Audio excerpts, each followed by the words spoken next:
सीधा मुद्दे पर आते हैं।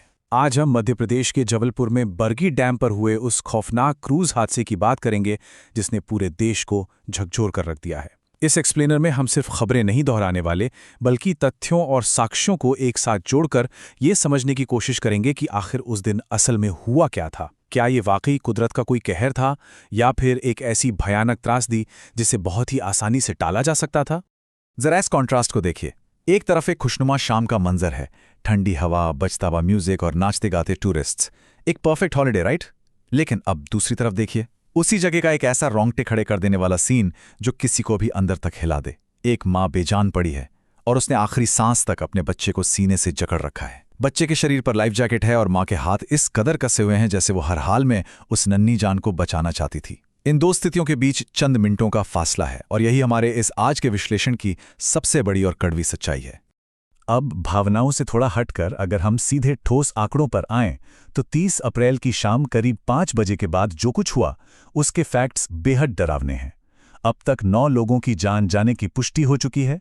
राहत टीमों ने किसी तरह करीब 20 लोगों को रेस्क्यू जरूर किया, लेकिन सबसे ज्यादा परेशान करने वाली बात यह है कि 4 लोग अभी भी लापता हैं, और इनमें 3 मासूम बच्चे शामिल हैं।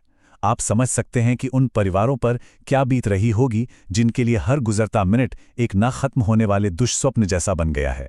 इस पूरे घटना को समझने के लिए आपको दूरी और वक्त के खेल को समझना होगा। ये क्रूज किनारे से सिर्फ 300 मीटर की दूरी पर था। आम दिनों में 300 मीटर कोई बहुत ज्यादा दूर नहीं लगता है ना, लेकिन पानी के बीचों बीच जब मौसम अचानक से पलट जाए तो यही 300 मीटर की दूरी जानलेवा साबित हो जाती है। एक बिल्कुल नॉर्मल सी शाम पलक झपकते ही काल बन गई, क्योंकि किनारे से दूर होने की वजह से अचानक आई उस आंधी ने किसी को संभलने का या रिएक्ट करने का रत्ती भर भी मौका नहीं दिया। और ये आंधी कोई मामूली आंधी नहीं थी। हवा की रफ्तार सीधे 74 किलोमीटर प्रति घंटे तक पहुंच चुकी थी। इतनी तेज रफ्तार में पानी की लहरें ऊंची उठने लगी और क्रूज के अंदर तक पानी घुसने लगा। ऐसे हालात में क्या करना चाहिए?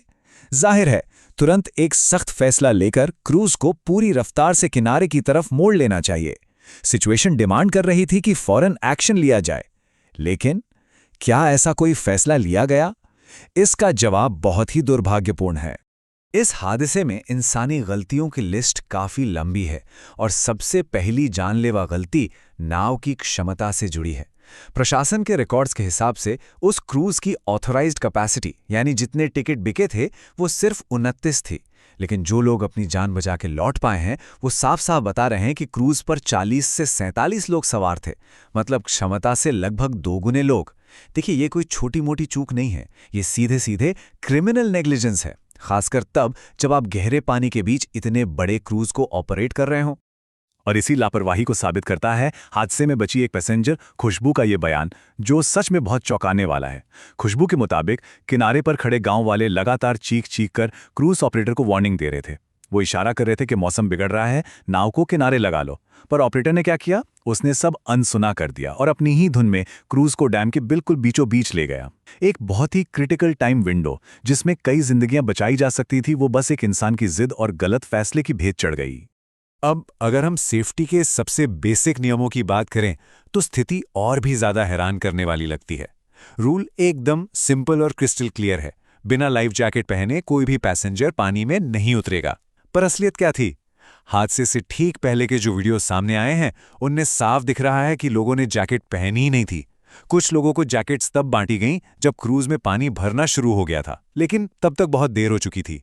पैसेंजर्स को जैकेट पहनाना पूरी तरह से ऑपरेटर की जिम्मेदारी थी, जिससे उसने सिरे से इग्नोर कर दिया। तो आखिर ये नाव पलटी कैसे? चलिए उस भयानक बल की पूरी मैकेनिक्स को समझते हैं। सबसे पहले 74 किलोमीटर प्रति घंटे की हवा और तेज लहरें सीधे क्रूज से टकराती हैं। फिर जैसे ही पानी अंदर आता है, घबराहट में ऊपर के डेक पर मौजूद सारे लोग जान बचाने के लिए एक साथ नीचे की तरफ भागते हैं। अब याद कीजिए, नाव पहले से ही ओवरलोडेड थी। इस अचानक मची भगदड़ और एक ही तरफ वजन शिफ्ट होने की वजह से क्रूज अपना बैलेंस पूरी तरह खो देता है, और फिर चंद सेकंड्स के अंदर क्रूज में पानी भरता है और वो पलट जाता है। जिन्हें तैरना नहीं आता था वो सीधे गहरे पानी में समा गए। हादसे के फौरन बाद रेस्क्यू ऑपरेशन शुरू कर दिया गया। एसडीआरएफ, एनडीआरएफ और आर्मी की टीमों ने मोर्चा संभाल लिया, लेकिन उनके लिए भी ये सब इतना आसान नहीं था।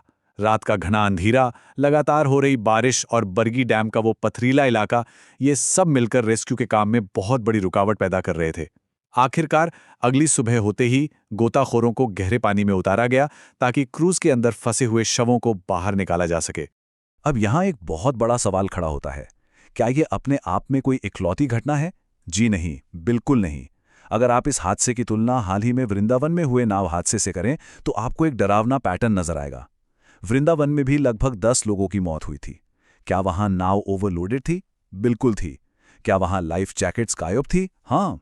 तो ये साफ दिखाता है कि ये कोई इत्तेफाक या आइसोलेटेड एक्सीडेंट नहीं है, ये एक सिस्टमैटिक फेलियर है।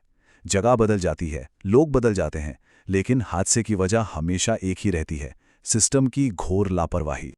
और जब भी ऐसी कोई घटना होती है तो हमारा पूरा सिस्टम एक रटे रटाए चक्र में काम करने लगता है।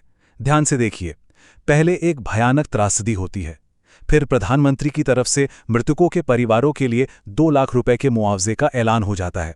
उसके बाद मुख्यमंत्री एक जांच कमेटी बैठा देते हैं और आखिर में क्या होता है? कुछ ही दिनों में सब कुछ वापस नॉर्मल हो जाता है, स्टेटस को। सेफ्टी रूल्स को ग्राउंड पर सख्ती से लागू करने के बजाय पूरा का पूरा सिस्टम बस इसी मुआवजे और जांच के गोल गोल चक्रव्यूह में फंसा रह जाता है। जिन परिवारों ने इस हादसे में अपनों को खोया है, उनके लिए तो अब जिंदगी में कुछ भी नॉर्मल नहीं बचा। उनके पास अब सिर्फ दर्दनाक यादें हैं। इसलिए इस एक्सप्लेनर को खत्म करते हुए मैं एक बहुत सीधा और चुभने वाला सवाल आपके सामने छोड़कर जाना चाहता हूं। क्या इस बार सच में किसी की जिम्मेदारी तय की जाएगी, अकाउंटेबिलिटी फिक्स होगी, या फिर हम सब बस हाथ पर हाथ धरे किसी अगले बड़े हादसे का इंतजार कर रहे हैं जो अब सिर्फ और सिर्फ वक्त की बात लग रहा है? इस बारे में सोचिएगा जरूर। इस एनालिसिस में हमारे साथ जुड़ने के लिए आपका बहुत बहुत शुक्रिया।